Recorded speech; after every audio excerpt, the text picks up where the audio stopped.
Antes que nada, quería agradecerle la invitación a la Sociedad Dominicana de Neurocirugía, pero muy en especial a Cristian, que me invitó para venir a estar con ustedes.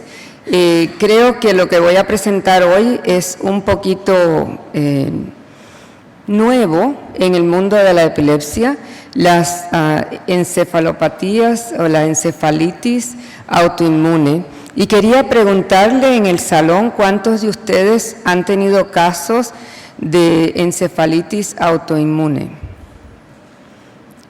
Good.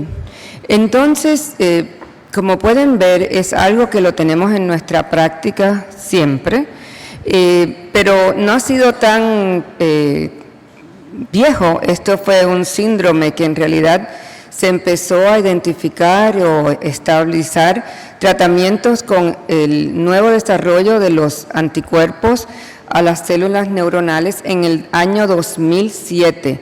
O sea que no es tanto el tiempo. En NYU, donde yo trabajo, hemos estado muy activos. La doctora Steriot es una de nuestras epileptólogas que se dedica solamente a los pacientes y el manejo de las encefalitis autoinmune. Somos 22 epileptólogos en el centro, en NYU, y ella nada más trata a los pacientes con encefalitis autoinmune, que me hace muy fácil mi trabajo porque yo los identifico y entonces ella hace el manejo. En realidad, quería decirle que no tengo ningún disclosure. Los objetivos de esta conferencia es estabilizar la diferencia que existe entre las crisis asociadas a las encefalitis autoinmunes y los que se van a convertir en pacientes que van a tener epilepsia. Es una diferencia muy importante porque mi trabajo y su trabajo es prevenir que estos pacientes desarrollen epilepsia a largo plazo. ¿Ok? Entonces, cuando identificamos estos pacientes temprano y los atacamos temprano, es muy probable que se disminuya la probabilidad de que estos pacientes van a desarrollar epilepsia a largo plazo. Claro, tenemos mucho interés en descubrir o volver a conversar de cuál es la manera en que los diagnosticamos, pero cómo los tratamos y cuán agresivos vamos a ser. La epidemiología la hemos visto anteriormente, pero siempre quiero enfatizar que epilepsia está asociada a la muerte súbita. Entonces, la muerte súbita en la epilepsia sigue siendo algo que nos inspira para poder identificar estos pacientes que no responden a los fármacos antiepilépticos que le estamos dando comúnmente. Yo creo que es muy importante que veamos que me he pasado mi carrera completa desarrollando fármacos anticrisis y todavía seguimos teniendo el 30% de pacientes que no responden. ¿Y por qué? Porque aquí están las otras causas de la epilepsia. En realidad tenemos que ver si es un anticuerpo y le damos nada más medicamentos anticrisis, no va a ayudar a su paciente. Entonces, ojo visor, siempre buscando qué más.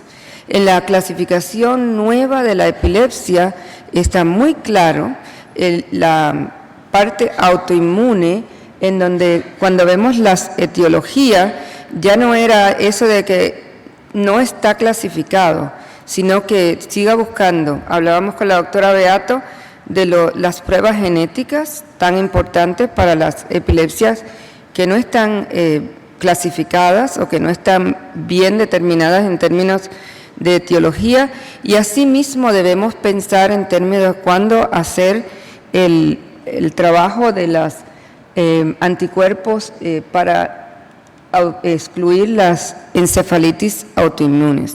No es sorpresa que en epilepsia veamos tantas encefalitis autoinmunes. ¿Por qué?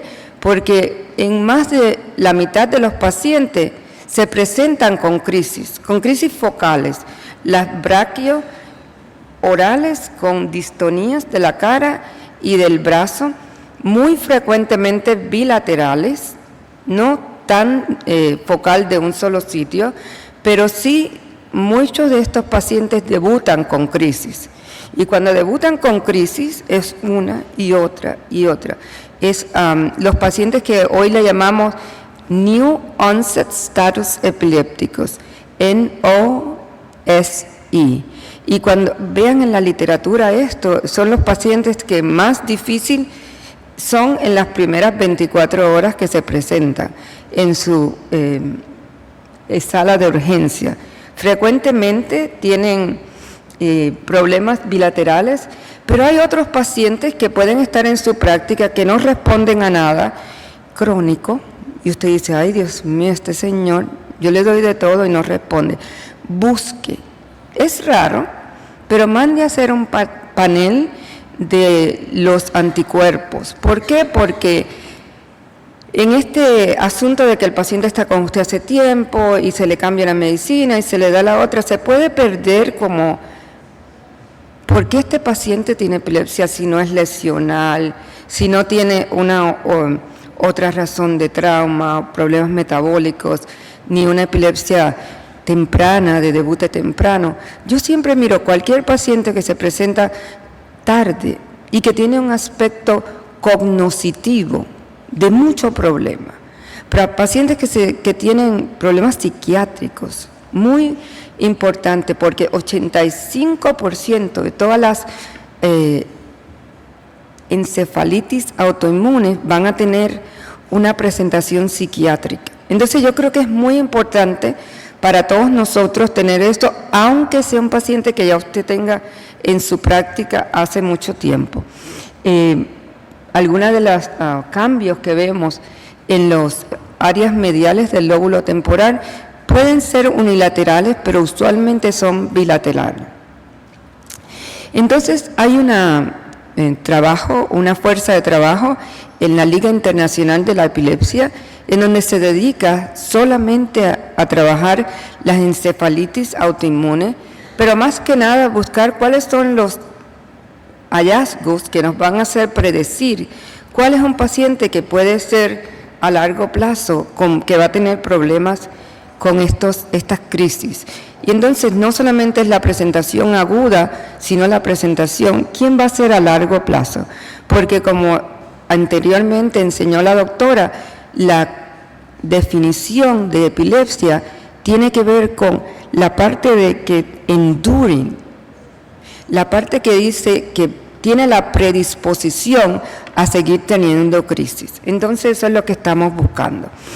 Aquí es una tabla un poco simple, pero un poco complicada, porque muchas cosas de las que vamos a ver en los acute symptomatic seizures, que son los agudos de presentación, versus lo que vamos a ver en la tabla de epilepsia crónica, son parecidos. Usualmente vemos más los anticuerpos que son en la superficie de la neurona, que son más fáciles de tratar o que luego de tratar desaparecen, y ese paciente eventualmente va a tener menos probabilidad de desarrollar epilepsia. En pacientes que tenemos la patología en los dos lados, muy fácil que podamos ver que es más agudo también. Pacientes que se tratan con inmunoterapia muy rápidos, temprano a la presentación, no lo piense, no espere por los anticuerpos. Si lo sospecha, trátelo. En cambio, los pacientes que son más difíciles de tratar, se le dan cualquier cantidad de anticuerpos, se le da inmunoterapia, algunos van a cirugía de epilepsia y esos pacientes no hacen bien, siguen siendo refractarios, muy refractarios. Entonces, en términos de el final, cuando hablamos de cuál es el resultado de su terapia, yo quiero quitarle los anticrisis, los fármacos anticrisis a todos mis pacientes. Yo estoy segura que ustedes también. Entonces, si identificamos que hay un anticuerpo que está causando una encefalitis autoinmune, se trata agresivamente, ese paciente tiene la posibilidad de que no va a ser un paciente refractario y que sí puede algún día dejar los fármacos anticrisis.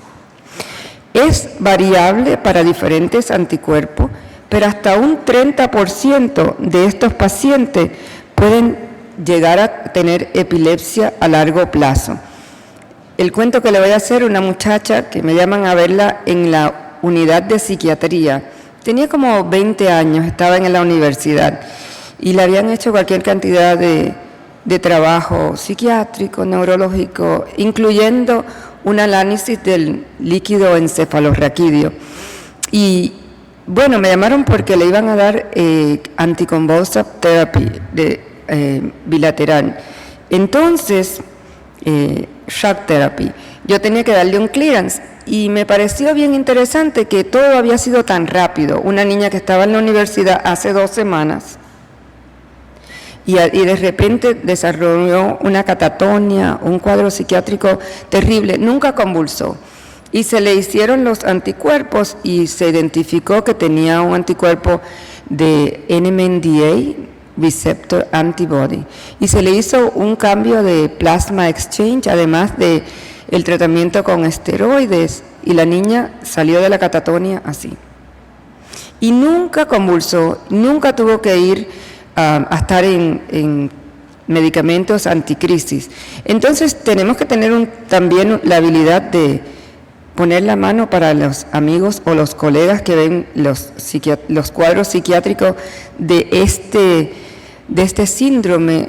¿Por qué? Porque tal vez la presentación no siempre sea de crisis, pero 29% van a caminar a ser epilepsia refractaria. Algunos anticuerpos tienen más probabilidades que otros y en la gráfica de abajo pueden ver que algunos se mantienen estables y otros continúan subiendo la capacidad. Cuando le digo los anticuerpos, nos podemos pasar la mañana diciendo NMDA receptor, podemos LU, tantos que son, pero en realidad la lista crece todas las semanas. ¡Qué bueno! ¡Qué bueno! Porque quiere decir que la probabilidad de que veamos lo que llamamos seronegativos hoy en día, porque muchas veces tenemos el cuadro clínico y uno dice, yo estoy segura que este paciente tiene una encefalitis autoinmune, pero no tenemos ninguna prueba en los anticuerpos. Así que mientras más podamos tener la sensitividad de más anticuerpos, podemos seguir caminando. El tipo de presentación de crisis no siempre son crisis motoras, no siempre son crisis tan grandes. Puede ser muy fácil que este paciente tenga crisis como náusea, las síndromes de afasia, que no son tan fáciles de identificar, o confusión. Mami está bien un día y otro no. ¿Right? Entonces, mami tiene más días que está mal que la semana pasada. Entonces, no siempre tenemos el beneficio de tener una crisis generalizada, que es tan fácil de decir, está teniendo crisis. Así que usted como clínico, el encefalograma le va a ayudar, porque el encefalograma tiene mucho valor en estos síndromes. Y cuando vemos los síndromes presentar las encefalitis autoinmunes, de verdad que tenemos que tener mucha agresividad en el tipo de tratamiento. Voy a ir corriendo porque me dieron 20 minutos para decirle todo lo que sé de este síndrome. No siempre es claro en el diagnóstico cuando estamos empezando a hacerlo, pero si usted lo sospecha, no hay causas para la epilepsia, algo que empezó rápido, tiene muchas características psiquiátricas, mucho problema cognitivo, algo que no tiene explicación, entonces tiene que ser muy astuto para empezar el tratamiento. Olvídese de esperar por los anticuerpos.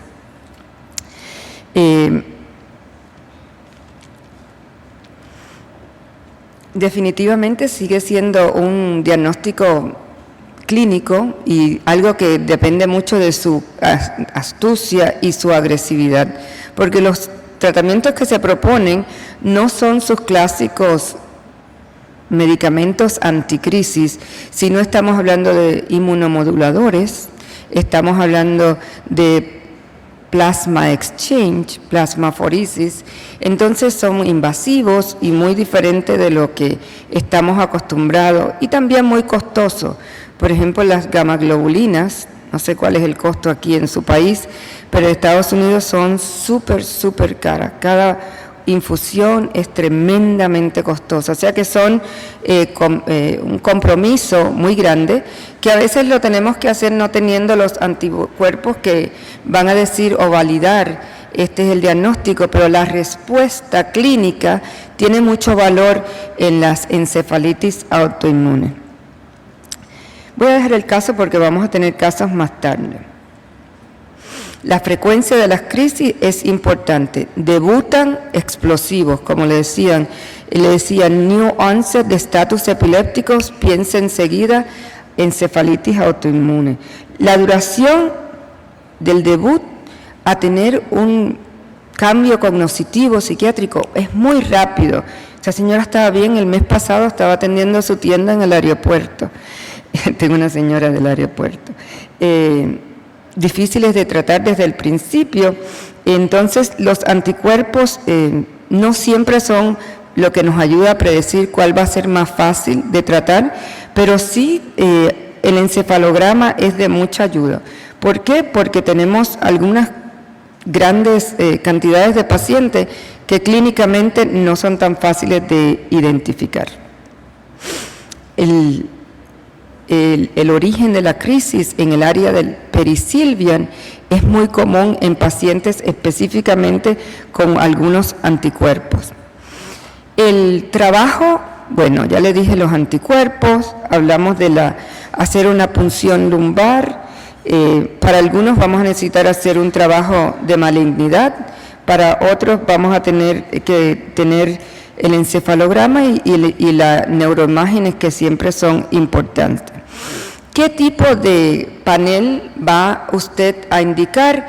No, por favor, no envíen el panel que dice paraneoplastic, porque en eso, específicamente en ese panel, si lo envía al exterior, no tiene la mayoría de los anticuerpos de superficie, ¿ok? El que yo uso es el de Mayo Clinic Autoimmune Encephalitis Panel, el panel específico.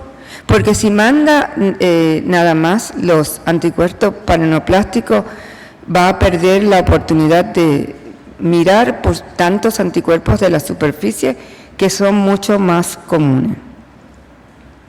Entonces, estamos ahora tratando de remover los anticuerpos para hacer el diagnóstico. Y no es que no lo manden, pero como miran abajo, la última línea dice, tenemos que removernos porque eso nos puede tardar el tratamiento. Si usted se encuentra, señor Pedro, en la sala de epilepsia, que no responde, que se presentó con muchos ataques, que el encefalograma grabó 16 conversiones cada noche y todo eso, entonces no espere por el anticuerpo, le van a tardar más o menos 3 semanas. O sea que cuando esté en esa condición, to tap o not to tap, hacer el examen del líquido encefalorraquídeo o no. Si la mayoría de estos anticuerpos lo puede encontrar en sangre, pero si usted está sospechando que hay una encefalitis, un proceso de inflamación, y usted hace una punción lumbar y enseña proteínas altas, pleocitosis, no tiene anticuerpos porque le dije que le tardaban 3 semanas, entonces ya tiene más apoyo para agresivamente tratar a ese paciente. ¿Ok? Entonces, en mi opinión, si usted lo sospecha, tiene que esperar por anticuerpos, hágale una punción lumbar. ¿Ok? Porque eso le puede apoyar. Hay tantas otras cosas que debemos buscar. Por ejemplo, en las niñas que conté que estaba en psiquiatría, tenía un teratoma. Simplemente con un CAT scan del abdomen, encontramos que tenía un teratoma. Después del plasma exchange se le quitó el teratoma y la niña se curó, volvió a la universidad, nunca tuvo crisis, nunca tuvo que estar tratada, Lara. ¿Ok? Así que tiene que buscar cuáles son los anticuerpos asociados con malignidad y hacer el trabajo de malignidad según sea apropiado. El encefalograma, el MRI y frecuentemente el PET.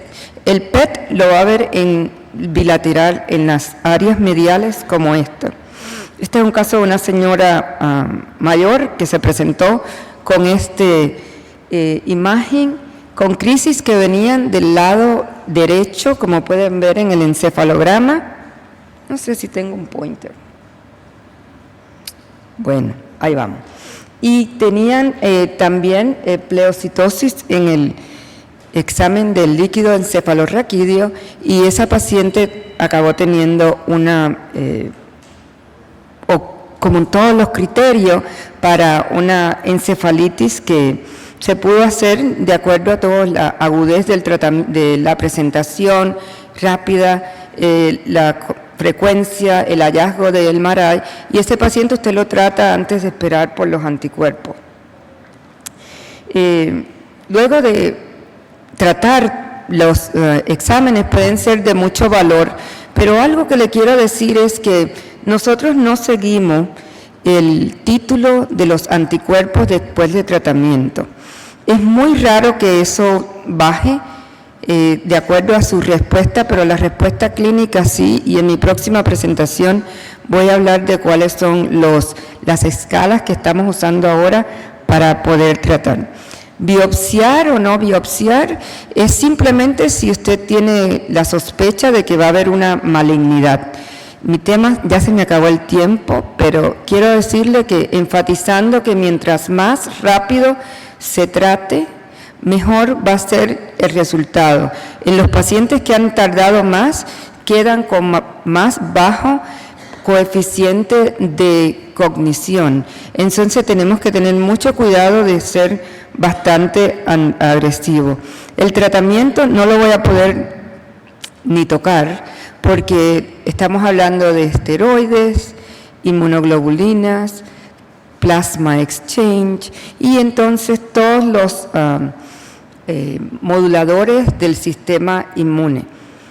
Creo que los he pasado por algo rápido, pero me encanta dejarles saber que mientras más pasan los días, más estamos atacando agudamente el tratamiento de las encefalitis autoinmune.